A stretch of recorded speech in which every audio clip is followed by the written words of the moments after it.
Kansas Legislative Coordinating Council will meet this afternoon to talk about extending the deadline for the Kansas Star Bonds package for the Chiefs and Royals. Yeah, late last month, Chiefs President Mark Donovan wrote a letter to Kansas lawmakers asking for an extension on that deadline, writing he believed, quote, the foundation is in place for something truly historic in Kansas. Right. And that comes after Missouri had their answer to Kansas passing their own law to make concessions to both the Chiefs and Royals, trying to keep them in the state.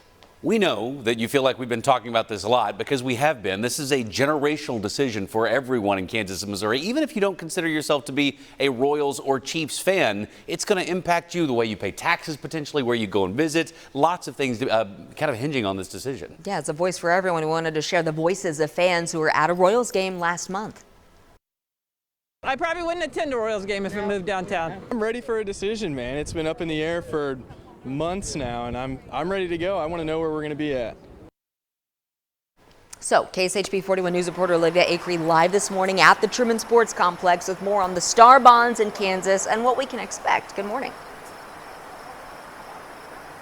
Yeah, good morning. You just heard fans on both sides of the state line are ready for a decision on where these two teams will end up. So the Kansas Star Bond legislation technically expired. That offer expired last week, but Kansas legislature can renew it for up to a year. So using Star Bonds, Kansas could cover up to 70% of a stadium project.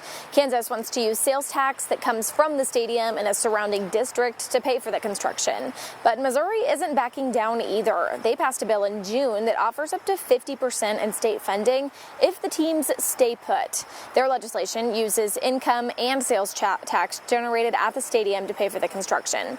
Their legislation requires cities and counties to contribute too. After the Chiefs asked for more time in Kansas, Senate President Ty Masterson responded by calling today's meeting and said the project is in the red zone.